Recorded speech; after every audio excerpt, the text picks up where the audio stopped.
dinámica una marca más comprensiva.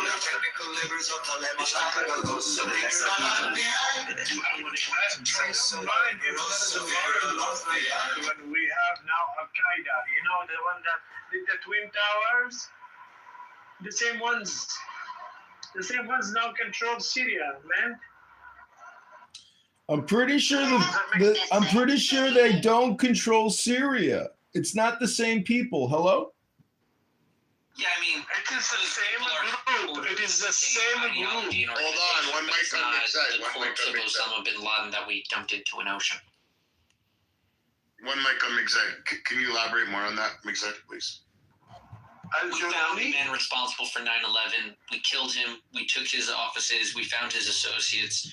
And I'm pretty sure that chapter is closed. We could destroy more countries if you guys are interested, but I don't think we currently need to. Well, one country is enough, whether it's our own or Iran. I mean, you know, what's another $80 billion? Hello? Is Al-Qaeda terrorists or not? What's another $80 billion? Hello? And hunting down the particular Al-Qaeda operative, the guy that had a benefactor that built his side of the organization that attacked us on 9/11, we showed the world what happens to him. We showed what happens to the countries that sustain them and function them. At this point, yeah, we're hiding, again, one of the funders of the people that were behind 9/11. But, like, we are not trying to kill every evil dictator the world has ever produced. Only those that attack us domestically. If you attack us, if you mess with us, then yeah, we're going to attack you. But there's a general rule amongst tyrants. If you are oppressive... NATO is worthless. NATO is useless. Why do we fund NATO? We should just fund Israel. They're the only country with a little backs with some spine. NATO. And everyone that made an army did it to defend their constitution, their structure of government, their people. Not to topple every evil person someone submitted on a list. I want to invite the new people to the stage. You got Farhad, Mr. Doom, and Sohail. One of you three would like to go first. Go ahead. I guess Farhad, you the mic. Yeah, you see, the doctor here actually trying to confuse us by saying Al-Julani was a terrorist or whatever. It's important that he is cooperating with the West, and he is not with the side of terrorist ayatollahs. In fact, Bashar Assad, the government of Bashar Assad, who killed almost 1 million Syrian and created a mess in Europe by immigrants, like 4 million Syrian or 5 million Syrian. They just walked the mountain and desert and went to the sea, and then they went to Europe because he created a mess over there, and that was because the mullahs of Iran, the ayatollahs of Iran, the root cause of all these terrorist activities. This comes from the Islamic terrorist regime of Ayatollah Khomeini, who created this regime in 1979. And just see the big picture. Did you have any of these terrorists? Have Hezbollah, no Hamas, no Jihad Islami, no Taliban. You have PLO. Not even ISIS. Okay, and this guy, doctor, is trying to confuse us. Yeah, you see, West is helping the terrorists. He was Al-Qaeda. I would say that shut up, and I know that you are very, hopeless right now, because the regime of Iran is collapsing with the help of Bibi Netanyahu and President Trump. And in fact, they are helping themselves as well, not only Iranian people, because this is the most dangerous regime in the world. And they are approaching to get atomic bomb. Now that they don't have any power, look what they have created in Middle East. They created so much problem. They caused the October 7, 2023 attack to Israel, killing innocent people.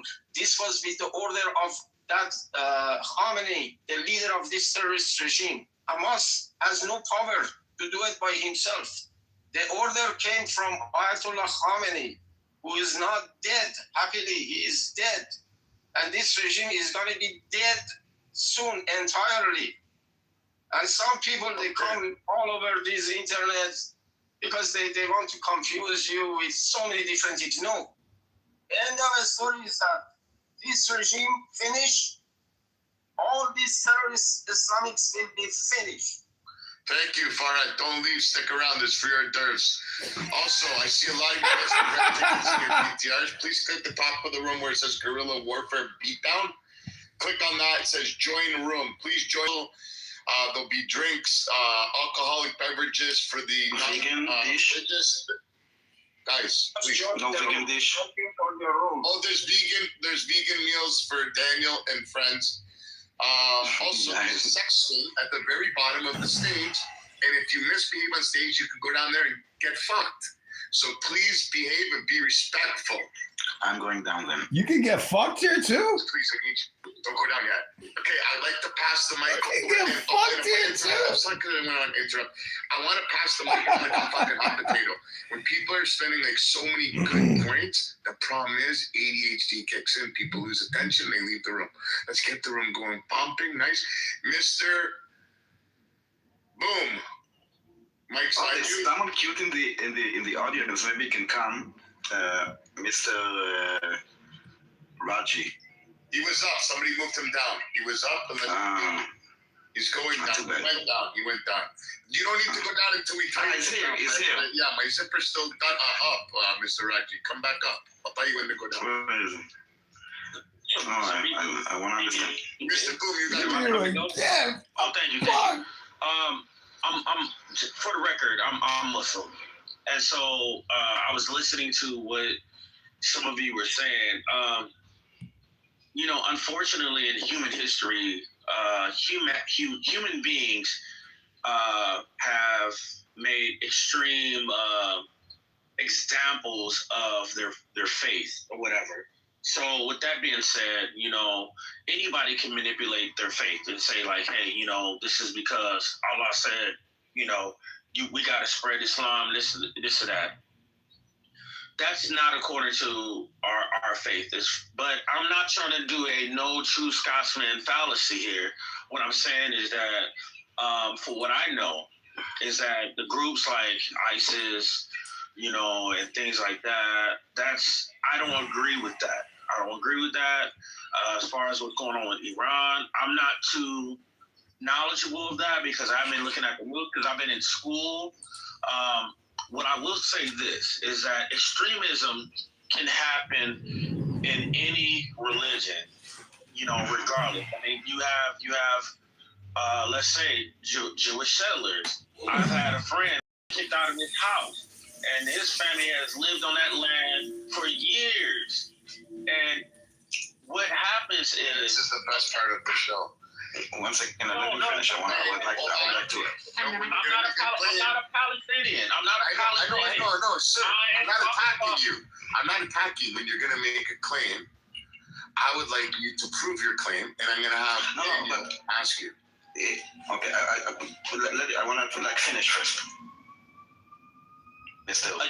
So I went to the University of Southern California. I got my master's degree in social work, and so I had a friend that I was in school with, and he was talking about his story as far as like, you know, my family, we got kicked out by some extremist settlers, and their excuse was, well, it's because this is our land because we are the chosen people.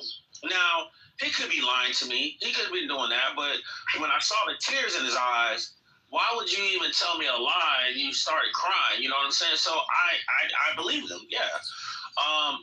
My point is that his story is no different than the story that I hear from others. And the use of religion is the same as you could say what ISIS is talking about. Well, we're going to create a caliphate. And if you do not obey, then you're dead. You know what I'm saying? This is extreme. So I want to tell you a few things. First of all, no one is talking about Muslims that are doing bad things. We are talking about doing it in the name of Islam. And, yes, there are Jewish murderers, there are Jewish rapists, there are Jewish drug dealers, but they are not doing it in the name of Judaism. And those settlers are not doing it in the name of Judaism. Okay, they're doing it in the name of nationality or like whatever. It's not out of the religion. The story that your friend told you, he may believe it, but it's not necessarily true.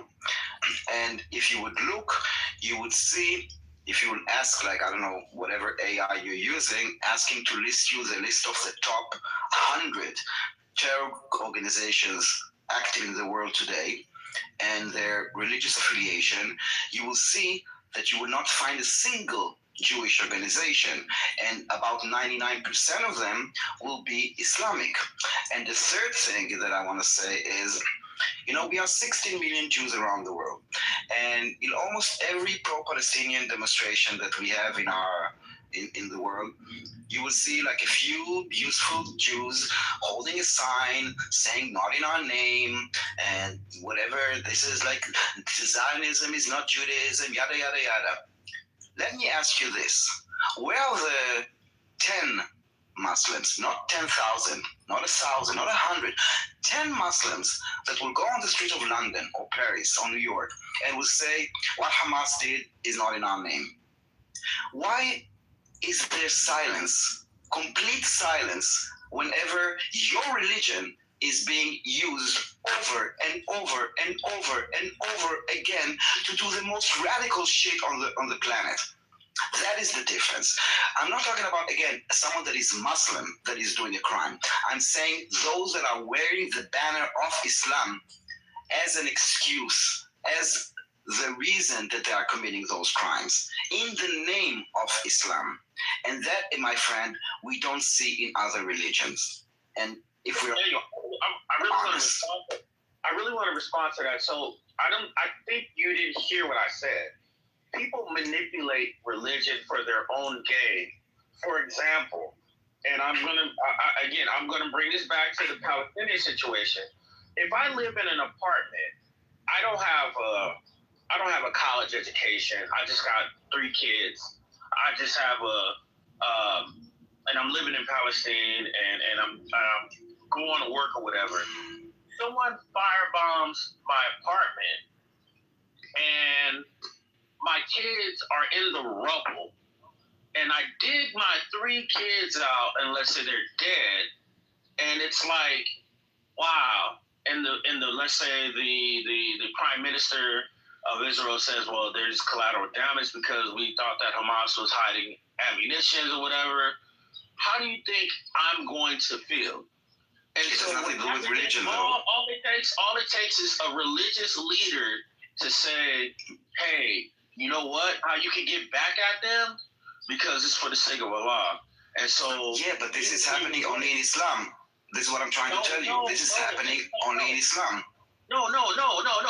Genghis Khan, when he conquered Persia at the time, he said, I came as a wrath of God. People use religion for their own political gain. It's in Can I history. make a comment? It's in history. I want to ask you a question, if you don't mind. Anyways, I get cut off. Sure. So go ahead. You can finish, but once you're done, if you don't mind, I'd like to ask you some questions. I'm just saying, historically, people have utilized religion for their own personal gain. Genghis Khan did it. There was even the Golden Horde have done it. Even referencing my friend's experience, according to him, they've done it. They say that the Jews are the light of the world because they are the chosen people. They're the light of the world. And, of course, that's their land. I mean, there are people that have utilized religious texts for their own benefit. Today is no different. That's what I'm saying.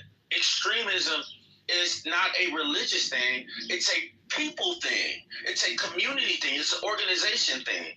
So I can literally, and I'm gonna land here because I know you want to ask me some questions. I can literally create a organization right now, and I'm just hypothetically saying it, and I can just use parts of the Quran and say, well, this is why I need to take over your house, because this is what Allah said. No, people do that. People manipulate scriptural text, and it's not right. It's not right. But it has happened in human history. It's not an Islamic thing. It is a human thing. That's all I wanted to say, and I'll land. Mister, can I assume that you are Black American? Oh my God, here we go with this. Yes, I am. Yes, I What do am. you mean? She's just asking you a question. I'm asking you some questions. I can assume that you're Black American. Can I assume that you were not born into the religion that you have claimed today? No, I wasn't. Can I learn the reason why, out of all the religions that there are in the world, why did you convert to Islam, and where did you convert? You know, it's funny, on Clubhouse, I've gotten this from my own brothers. So, I'm 43 years old. I've been a Muslim for, I want to say, over 30 years. I converted at a masjid in Long Beach called Masjid Al-Sharif. I took my shahada there. The reason why I did that is because of the fact that, number one, When you were 13? Yes. So with that being said, I have a Jewish uncle, by the way, and he never really shared his particular faith about Judaism. I was told that if you even try to convert to Judaism, the rabbi has to turn you away 3 times or something like that. I don't know how true that is, but I looked at Hinduism. But anyways, of all the religions, I believe that there's only one God. I believe that there's one God. I believe that Allah is the God of Abraham, Isaac, Jacob, Ishmael, all the prophets. That's what attracted me to Islam. At 13? Yeah. You were shopping around for read a lot. at 13. Are you being truthful right now? I am being honest. Actually, I want to tell It's you. okay if it was only a couple years ago or 10 years ago, but really, No. you were I was shopping actually, for religions? Yeah. I read the autobiography of Malcolm X. I remember reading his experiences when he went and did the pilgrimage to Mecca. So you were as in that was made. So Farrakhan is who you are under. No, that's Nation of Islam. That's different. No, not Farrakhan. No. I'm Sunni Muslim. So you're Sunni. Yes, I am. Yeah. And at 13, you were introduced to the Sunni Islamic religion from who? You said that your uncle was Jewish by my uncle was Jewish. My uncle Jewish by conversion. My uncle was Jewish by conversion because he married and yes, he did convert. Conversion. Okay.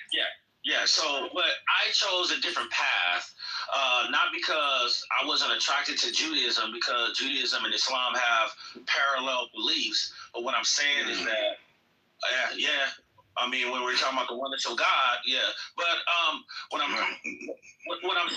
saying is that they have parallel beliefs. Is this something that you learned in your? We don't have parallel beliefs. So it's monotheistic. You are correct. The way the Muslims teach Judaism. We are both monotheistics, but it's not. We don't have the same values, and it's not the same. I want to see if he learned this from his So again, when I was 13, I read a lot. I read the autobiography of Malcolm X. Malcolm X, he talked about his experiences at Mecca. So what I did is I did my due diligence. Just to be clear, Malcolm X was an impressive character of American history. Yeah. And what I did, I did influence at 13 Malcolm for a young. Yeah, 13 is an interesting age to change your religion. And you're not. Goes to go. I'm not interrupting you. I'm just trying to help you. His age that he is now, back when he was 13, Malcolm was iconic. Just so that I'm just gonna land with that. I won't go. Malcolm is still iconic. Very much so. Yeah. What I'm saying is that I did my due diligence because I was like, well, let me visit a mosque. I visited a mosque, and I told them about my beliefs, and I took my shahada there. Okay, No, so it seems like you were more. So you just visited a mosque out of interest, but would you say that your family supported you? Like was an upbringing that they were ready to, nurture you in, or do you think that the congregation that you introduced yourself to pretty much indoctrined you? Because what I learned about, and I'll conclude with this, what I learned about most American Muslims who convert, many of them do this under this framework of Malcolm, right? Once upon a time, I was in trouble. I was a black man who got in trouble. And in order for me to find any sort of light in my life, the conversion into Islam is their pathway. It doesn't truly genuinely mean that they have preparation and a desire to indulge in the attributes of what the religion it is. And it's very interesting that you're so bold-faced to say, I'm Sunni. Sunni, to me, as you're a black man saying that you are a Sunni Muslim. You don't see the violence in that statement? No. I believe in the Sunnah of the Prophet. Peace be upon him. Can I ask you a question? So wait, I'm sorry to. I can't get my words out if I keep getting interrupted. Go ahead. I mean, like, how we gonna have a conversation? So what I'm saying is that I don't see the violence of that, because the thing is that I was searching for something, because my family is Christian, by the way. Just saying. And so I don't know how you knew that, because I didn't. Because you're a black American. So you assume. And I asked you if it was okay for me to assume. But she was right. Wow. I asked you if it was okay for me to assume. I asked your permission, and I automatically assumed. No, you asked me if I was a black man, black American, based on the sound of my voice, obviously. Your accent, it says you're black. Your accent. But a lot of your narratives that you're talking in regards to this idea, this Like this. Do you understand? Islam. Do you understand that there are different cultures that are within the inner city that talk just like me, but there are different ethnicities? You can't assume that. Okay, how do you feel about Prophet Muhammad married a 9-year-old girl when he was 53? That was going to be my next question. So under the Sunni law, there is. They'll have a better idea in about 10 years. There's this adoption of child marriages. You don't condemn this as a black man? I don't see how my ethnicity has anything to do with this conversation. I remember it has a lot to do with it. There are some sons that do speak about your ethnicity. It has a significant amount to do with it, since these were the people who enslaved. Your prophet raped the 9 years old because under 18 you cannot give consent. Legally, you cannot give consent under 18. When I say hold on, it's usually hold on. This isn't an attack on him, guys. Angel was asking him questions. He was answering them. You guys don't have the right to attack him for his belief system. She asked, may I ask you a bunch of questions? He said yes. Don't dogpile him. Let Angel conclude her line of questioning, and if he wants to proceed with it, then it's great. Maybe we can learn something from it. Me personally, I don't want to insult him. I think he's full of shit. At 13 years old, if you're born a Christian, you're not going on shopping for a fucking religion. I call cap on all that. But go ahead. And Bibi, he says he did his due diligence, but he wants his convenience, which is the title. When it talks about Islam and Iran, he doesn't know what's going on there. Exactly. I like to make a comment about that when Angel is done, because as an Iranian, born and raised Muslim, what you're saying right now is an insult. I don't know if it's on purpose or you're really not aware of it. I don't think it's on but purpose. Because of Islam and because of the orders in Quran, which is the book, they killed 50,000 people 2 months ago in Iran, and they're still killing people. And it's not because they're just radical or they're like using Islam. It's line by line from Quran. It's in that book. But I'm gonna let Angel continue. But I like to make a comment about this at the end. So I just asked you if I can just make these assumptions, right? Because I'm very familiar. I come from Pennsylvania. The city of Philadelphia is saturated with Black Muslim Brotherhood, and I can hear a lot of your, like, just how you're talking. I can understand exactly where you're coming from without even knowing you. There's a particular tone to the teaching of especially young Black boys, right, who grow up with this ideology that, you know, I'm gonna follow after Malcolm. You have two options in regards to being a young Black male, and you're looking for a religion to kind of take interest in. It's either going to under Martin and, you know, follow the Christianhood, or going into following Malcolm, going into the Islam religion. But what takes place in most of these congregations is indoctrination. It isn't actually that you're coming from a standpoint of learning, you know, the Quran and the origin and the people, and having understanding of what is taking place in the lands, right? You're actually just going under this umbrella that kind of just covers up a lot of shit here in America. It doesn't really highlight anything. It's just a way to bring in congregation. It doesn't really hold any weight. It doesn't have any value. And I'm not taking away from anything that you've adopted or learned over your lifespan, but I'm just saying, without even knowing you, I can tell these things. That's why I was able to ask you these questions, because there's a tone to it. And I think that goes to the topic of the room, that what was the convenience for you to take on, or not the convenience, but what was the interest of you to take on this religion? But now you're telling me that you were 13, so that allows me to know that you were purely indoctrinated. And then you talk, and then so boldly, I couldn't even believe that those words came out of your mouth. I'm Sunni Muslim, knowing the atrocities that reign under the Sunni aspect of Islam. I couldn't, but that's very common. That's very common for Black American men to do this. And then another aspect of it. That's very insulting, Angel. That is very insulting. I don't mean to. It is very insulting. I'm not trying to be insulting. Believe me. No, but that was insulting. It's not me trying to be insulting to you. It is a fact here in our nation, in America. No, it's not a fact. Islam. It no, is. It's not a fact. I don't even know you, but I know that you were not. You're insulting. I know that you were converted into this religion. I know. I was waiting for you to sit there and tell me what Islamic statue you were taking. You both so boldly.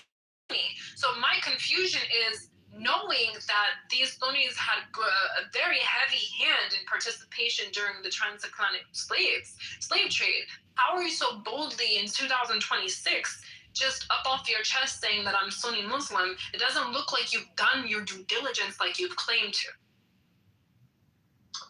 So okay, hold on. I want to end this because I'm gonna leave the room. I'm gonna leave the room.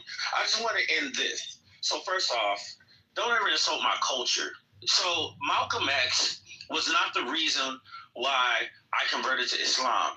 It was an influence because, again, my family is Christian. I went to the church and all that. Something in my heart said, like, I got to go to the source. I read the autobiography of Malcolm X, and yes, just because I was 13 teaching doesn't mean that I was a stupid kid. You know what I'm saying? I'm damn near one grade from high school. I was reading books. No, I'm trying to say that I read a lot. I'm a first year doctoral student, by the way, since we're gonna go there. And BB, I'm sorry you called cap, but no, I was searching as a kid because number one, I am a monotheist by heart. And so, yes, I chose Islam because I saw the fact that it was multicultural. When I went to the masjid, it was multicultural, meaning, obviously, that there was different cultures. It was a different experience that I had growing up as a kid. Now, I'm from California. I'm not from Pennsylvania. And so what led me to that was God. It wasn't because of the fact that, as some people think that, well, you're black and you follow Malcolm X. No, it was because God led me to that religion. I'm sorry that I didn't, I'm not a part of the narrative. I'm sorry I'm not a part of the narrative. I'm not a part of the narrative. I didn't convert in jail. I'm not a part of the Nation of Islam. I'm not none of that. I was a kid that read a lot of books. And hey, by the way, I like Islam because you know what? I can pray directly to God instead of going through the middleman, which is Jesus, peace be upon him. But it's like, this is what led me to that. Now, when you were reading the books, did it tell you that Muhammad, God told him to fuck a 9-year-old? No, wait a minute. All right. No, wait a minute. Please don't ask him. Thank you very much. No, mister, please don't go. I would like to answer a question. Hey, Baba, get in the queue right now. Hold on a second. I'm sorry that he left. I think the main point that people were trying to make initially is this ideology, the thing that Muslims do is codified.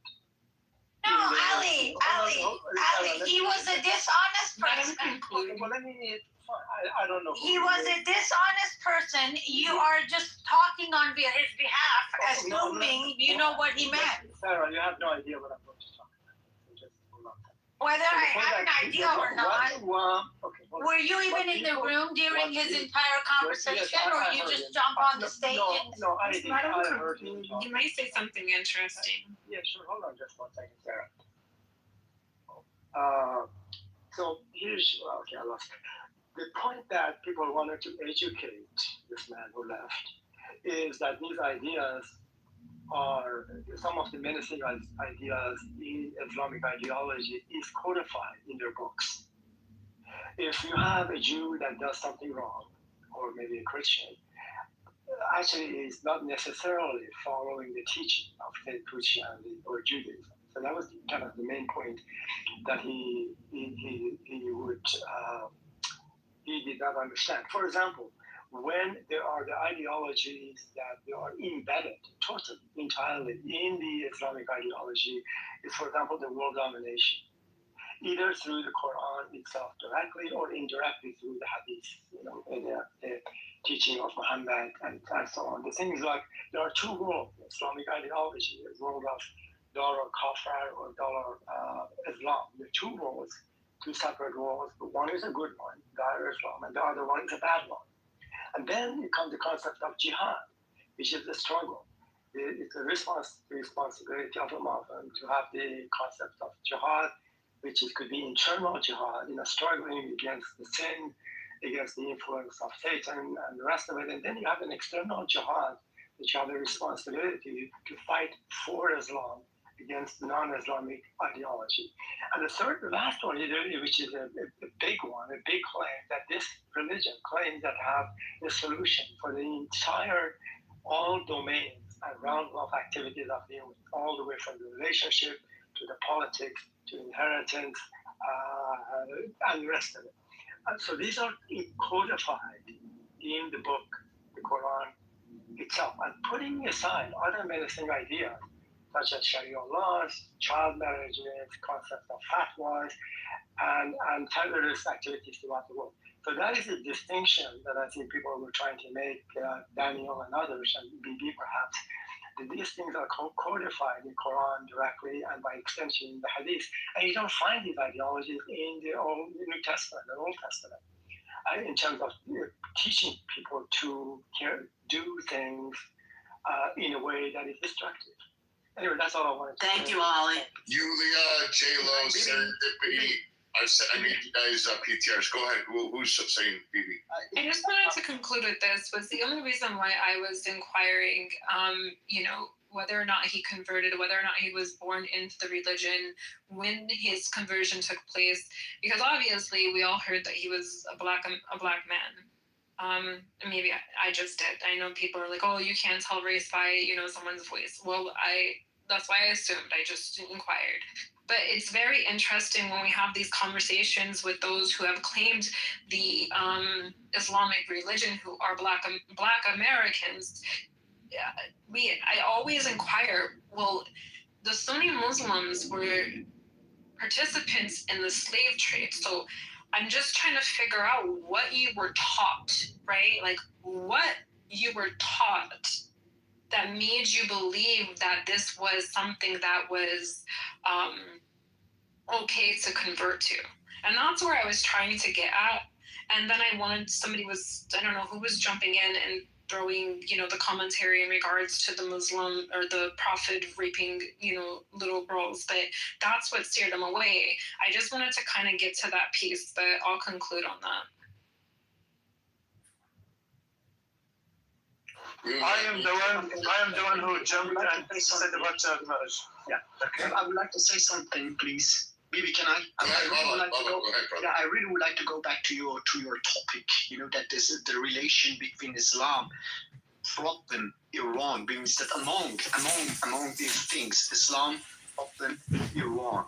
So that honestly, right now, that everybody that they believe they know Islam, I can accept when already they have practiced, they have been taught in an Islamic environment. Okay.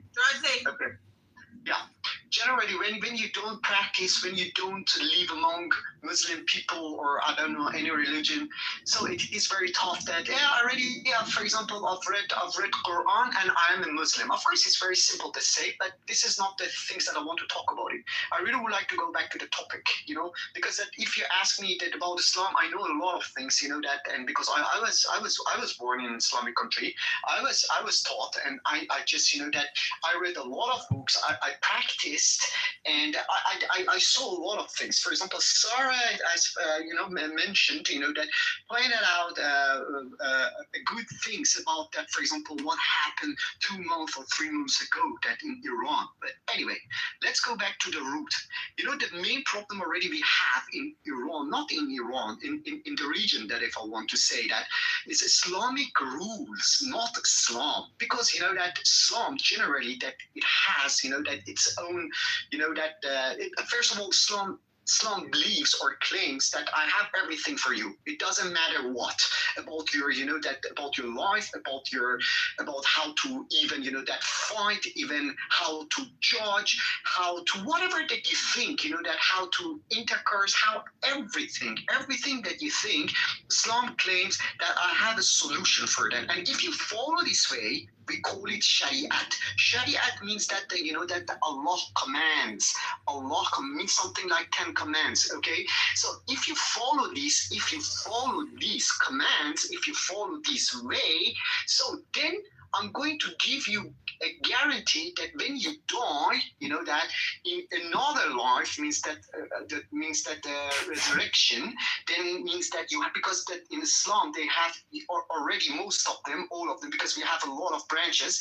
There are 3 principles that all Muslim, it doesn't matter you're Sunni, you're Shia, you're Salafi, or whatever, all of them they believe that these 3 things. First, Allah is unique. There is no another God. We don't have Trinity. We don't have, that whatever. There is only one God, and the name is Allah. This is the first principle. The second principle is very important. Is Muhammad. Muhammad is his messenger, is a prophet, and that you should accept him, and whatever he has said, you have to accept it, and you never and ever can say why and how and whatever. And the third thing is important, that life after death means that resurrection means that when you die, definitely this is not the end of the story. Now there is another, that the judgment day, based on the things that you did, good or bad, that you will be judged by Allah. This is very important. So, in Islam generally, there are a lot of rules, the commands that Muslim people they have without asking anything, they have to follow that. Okay, so why? Because they want to. When they want this. When they die after this life, that it's a big guarantee for them. Of course, God will give them, means Allah. Every time when I say God means Allah, or God will give them a lot of that blessings, whatever, women, men, food, whatever that you think, that word that you think. But of course, that that sex is very important because already God has given a lot of words about the beautiful women, about the size of that this and that, everything that in details already God has explained. But anyway, what is the main problem already it has? The main problem already it has, Islam, its framework is based on the labels, tags. What does it mean? It means that just assume that you are a human. Okay, just close your eyes and open it already that you're at the middle of a city that Muslim people are living there. Okay, and something goes wrong with you. I don't know what. Just assume that. Then when you go